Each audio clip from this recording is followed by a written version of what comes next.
शुरुआत करते हैं प्रदीप जी के साथ। प्रदीप सर, जी शिपिंग 1394 के आसपास ट्रेड करते हुए जी शिपिंग पे कैसे लग रही है कंपनी आपको? जरा देखिए अभी करंट लेवल पे कोई संभावनाएं यहाँ पर तलाशने की कोशिश करनी चाहिए क्या? 2% के आसपास की तेजी यहाँ पर देखने को मिल रही है। जी देखिए, मुझे लगता है कि विपुल जी एक बार मैं अभी यहाँ पे अवॉइड करना पसंद करूंगा, थोड़ा और डीप के लिए मैं वेट करना पसंद करूंगा। 13251310 1310 से 1325-30 के आसपास अगर मिलता है, इस डीप में मैं बाई करना पसंद करूंगा। टारगेट रहेगा ऑलमोस्ट 1450, उसके बाद 1600 तक मुझे लगता है कि मूव कंटिन्यू होना चाहिए। बहुत बढ़िया फंडामेंटल है। रिसेंटली ब्रेकआउट आया था वीकली चार्ट में, उसके बाद रिट्रेसमेंट कंप्लीट हो रहा है। सो जिस तरीके से अभी तो करेक्शंस ऑलमोस्ट 80-90% डन है, बाकी अभी टाइम करेक्शन इसमें मुझे लगता है कि 2-1 हफ्ता होना चाहिए। उसके लिए मैं अभी वेट करना पसंद करूंगा। अगर किसी के पास है, बने रहिए, एवरेजिंग करने का भी अच्छा मौका है। फ्रेश बाई करने का लेवल ऑलरेडी मैंने बता दिया, 1310 से 1330 के लेवल पे करना चाहिए। चलिए ठीक है। कल प्राइम मिनिस्टर मोदी ने अब तक के सबसे लॉन्गेस्ट प्राइम मिनिस्टर होने का एक रिकॉर्ड बनाया। उसके बाद से जितने एनडीए के जो यहाँ पे शासन है बीजेपी का, उनके साथ उन्होंने एक मीटिंग ली थी। उसमें एक स्टेटमेंट जारी की गई। अब रिन्यूएबल एनर्जी को लेकर के बोला गया, मरीन को लेकर के बोला गया, और हम देख रहे हैं थोड़े बहुत सोलर पे उन्होंने कहा काफ़ी काम हो रहा है। तो सर ये इन सेक्टर्स पे काफ़ी जोर दिया गया कल 2024-7 को लेकर के। तो मेरा सवाल एससीआई को लेकर के है भी, जिस तरीके से गवर्नमेंट का फोकस बढ़ रहा है, क्या अभी ठीक है बाजार खराब है, सब कुछ है, ये शेयर भी एक महीने में 14% फिर से नेगेटिव रिटर्न दिया है, लेकिन 291 पे कैसा लग रहा है सर आपको? सर बहुत अच्छा लग रहा है। और अगर आप इसको as a short term trading bet लेते हैं तो 288 का स्टॉप लॉस हम बार बार बोल रहे हैं कि उसके ऊपर मेंटेन करता है तो आपको वापस अपसाइड देखने को मिल सकता है। और वो अपसाइड आपको कहीं ना कहीं 345 380 तक जाता हुआ दिख सकता है। मगर अगर सर आप इसको लेना चाह रहे हैं एज अ डिलीवरी पिक, मैं कहता हूं 248 के स्टॉप लॉस के साथ रखिएगा। और ये बहुत कंफर्टेबली आने वाले कुछ 1 से 1.25 सालों में आपको सबसे पहले 400 और 400 के बाद 550 लेवल्स तक भी जाता हुआ दिख सकता है। बहुत ही उम्दा पोजीशनिंग है, रेडार में जरूर है। जीआरएससी भी ट्रैक कर लीजिए सर, चूंकि इसी सेक्टर से जुड़ी हुई है। ये 2.25% नीचे भी है, 2546। ये कब चलेगी सर, किस लेवल पे? यहाँ पे नई खरीदारी के लिए कौन से लेवल अच्छे लग रहे हैं आपको? सर मुझे करंट भी अट्रैक्टिव लग रहा है। आप देखें 2546 2556 इस रेंज में चल रहा है। और 2515 का इसका 200 मूविंग एवरेज है जो कि बहुत स्ट्रांग है। यहां से जैसे ही रिवर्सल देगा, सबसे पहले हल्का सा छोटा सा एक सप्लाई पॉइंट आपको बनता हुआ दिख सकता है जो कि निकल के आता है 2700 रुपए का। उस लेवल को जैसे ही क्रॉस करेगा 3100 रुपए, और मीडियम टर्म के लिए आप अगर इसको होल्ड करते हैं तो 3500 रुपए तक जाने का दमखम ये रखता है। चलिए ठीक है, ये बात हो गई जीआरएससी को लेकर के।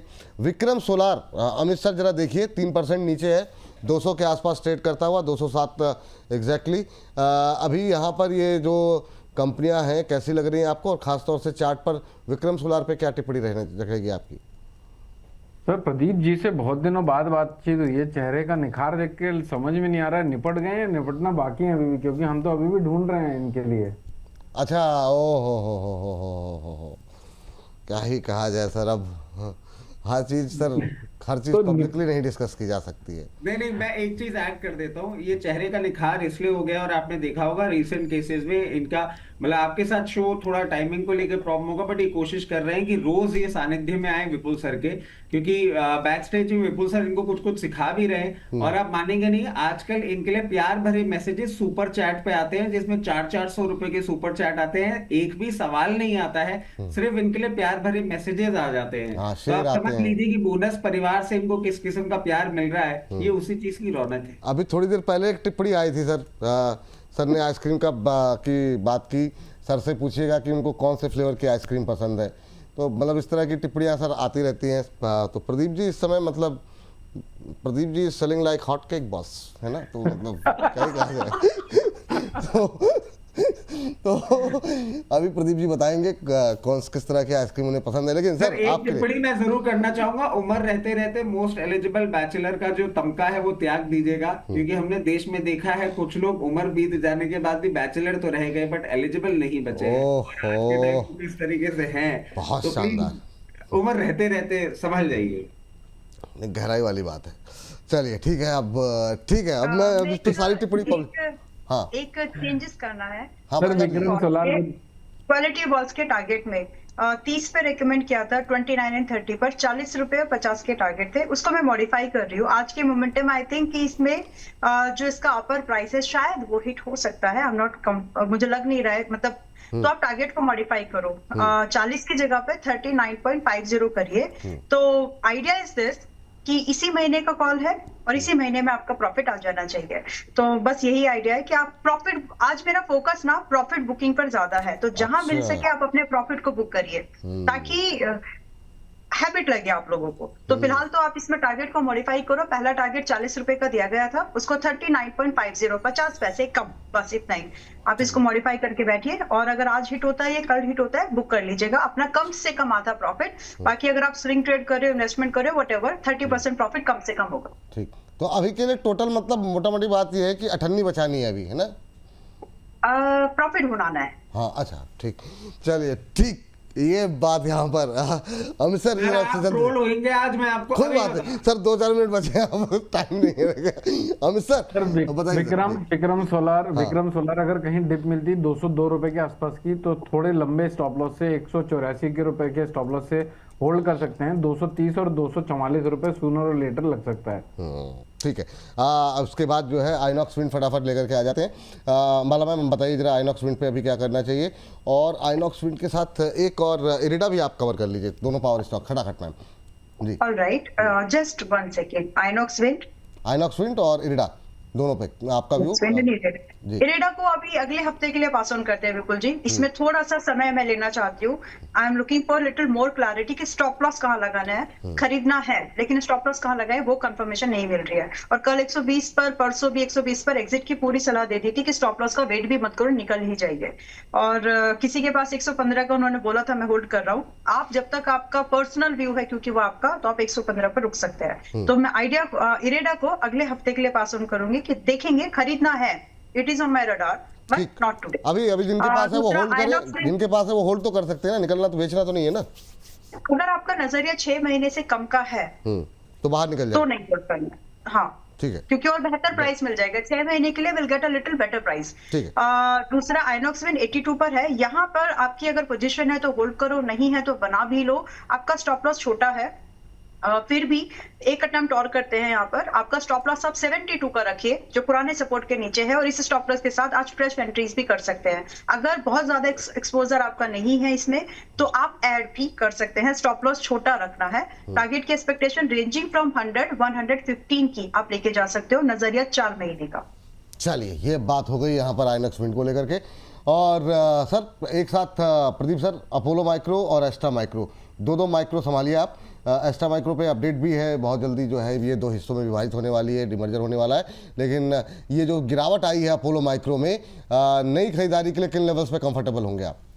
नहीं सर, एपोलो माइक्रो में जो अभी एक प्रॉफिट बुकिंग देखने को मिल रहा है ये तो नॉर्मल सा है, क्योंकि जिस तरीके से रैली हम लोगों ने देखा है ऑलमोस्ट 280 से स्टार्ट करके एक तरफा रैली हमने 440 के आसपास का देखा है।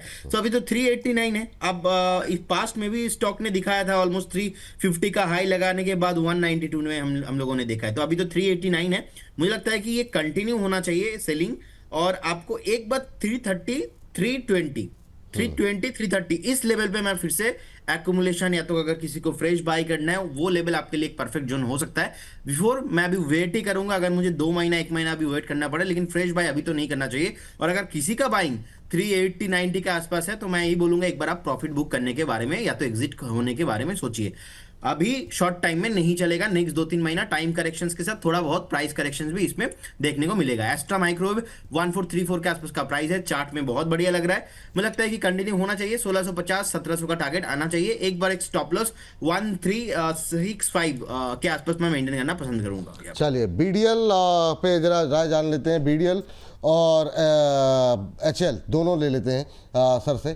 सर देखिए दोनों ही नहीं चल रहे हैं, क्या करें? पड़े रहे हैं पोर्टफोलियो में, पड़े रहने दें, निकल जाएं एक बार के लिए, किसी मोमेंटम वाले सेक्टर को पकड़ने की कोशिश करें, क्या सलाह रहेगी?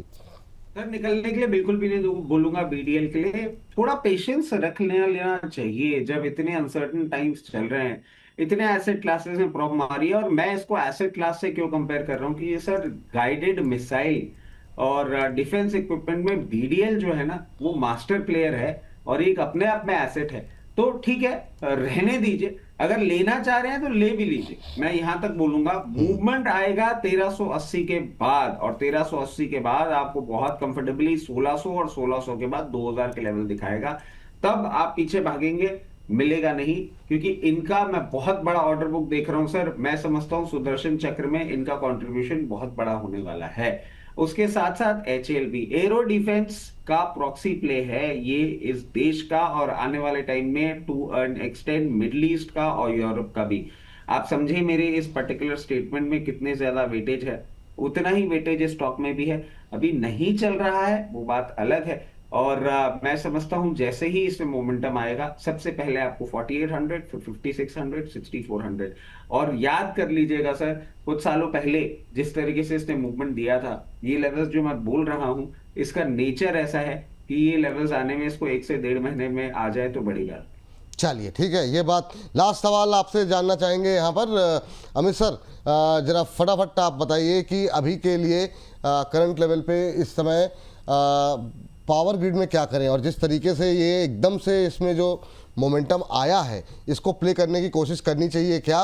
दोबारा इंट्राडे हाई की तरफ जाता हुआ, जरा इसका एक बार गूगल फाइनेंस का चार्ट इंट्राडे का दिखाइए। क्या कोई पोजिशनल ट्रेड ली जा सकती है, और डिस्क्लोजर आपका? विपुल जी, ली जा सकती है पोजिशनल ट्रेड। 285 का स्ट्रिक्ट स्टॉप लॉस मेंटेन करना पड़ेगा, लेकिन 295 और 295 के आसपास एक बार शॉर्ट टर्म के दृष्टिकोण से रुक सकता है बाजार। लेकिन अगर 294 को पार करता है तो 301 रुपए तक भी टेस्ट हो सकता है। मोटा माटी 301 रुपए और 280 की रेंज, 305 और 280 की रेंज में फंसा हुआ दिख सकता है। विपुल जी, जितनी भी बातचीत हमने जो भी स्टॉक्स के बारे में बातचीत करी है, मेरी पर्सनल पोजीशन कहीं पर कुछ नहीं है। हो सकता है हमने अपने क्लाइंटों को सेम पोजीशन सेम साइकोलॉजी के साथ कॉल्स शेयर किए हुए हों। जो भी आप पोजीशन बनाते हैं, मेक श्योर कि आप अपने फाइनेंशियल एडवाइजर से संपर्क करने के बाद ही निष्कर्ष में आते हैं। पास्ट परफॉर्मेंस फ्यूचर परफॉर्मेंस की गारंटी नहीं देता है। Thank you. बिल्कुल सर, ये बात, बहुत बहुत शुक्रिया, बहुत बहुत धन्यवाद सर आपका आज की इस चर्चा में जुड़ने के लिए और तमाम विषयों पे अपनी बातचीत रखने के लिए। अंबाला मैम, लास्ट काउंटर आपसे, अदानी पावर, टाटा पावर, फटाफट खाली सिर्फ सिलेबस बता दीजिए क्या करना है, उसके बाद इस सेगमेंट को करेंगे समाप्त। हर्ष बाबू आ गए हैं। ठीक है, चार्ट्स आ जाए तो ठीक है। तो अदानी पावर अभी 219 पर है, नो बाय। मैं वेट कर रही हूँ 190 200 की रेंज का, और वहां पर डिसाइड करेंगे खरीदना कितने पर है। So that level is like a review, revisit के लिए है। तो फिलहाल आज तो बाय नहीं करना है, तो मेरे हिसाब से प्रॉफिट बुक कर लो 225 से, ये बात बोल रही हूँ, एक्चुअली 242 से। दूसरा आपने दिया है टाटा पावर। हाँ जी, 390 क्या जी? हाँ, तो टाटा पावर भी अभी वीक है, और यहाँ पर भी आपको एक दोबारा वो वाला मूवमेंट मिलने से पहले इसको 260-70 तक आना है। तो उसका मैं तो वेट कर रही हूँ अभी, और लेट्स सी अभी 1 हफ्ते में आता है कि 10 दिन में खरीदेंगे, लेकिन अभी नहीं। और जिनके पास है वो होल्ड तो कर सकते हैं ना अपने पोर्टफोलियो में? पोर्टफोलियो के हिसाब से रखा है तो कोई प्रॉब्लम नहीं है, ये तो प्राइस का मूवमेंट ही है। फिर एवरेज रिटर्न आपके वही बनते हैं 30-35% के साल के। अगर वो नजरिया है आपका तो ठीक है, कोई दिक्कत नहीं है। गिरेगा, वापस से रिबाउंड कर जाएगा, लेकिन 6 से 9 महीने का समय कम से कम रख रहा है। इससे कम की बात कर रहे हो आप तो फिर बेच दो। चलिए, तो मतलब अगर 10 महीने का व्यू है तो भाई बेच दो, 1 साल का व्यू है तो रखे रहो। ये नहीं, 6 महीने से कम का अगर आप नजरिया लेके जा रहे हो तो बेच दीजिए, क्योंकि इसमें मिलना 6 महीने में फिर वही है, नीचे जाएगा ऊपर जाएगा, वही रहने वाला है। तो इन दैट व्यू चलिए।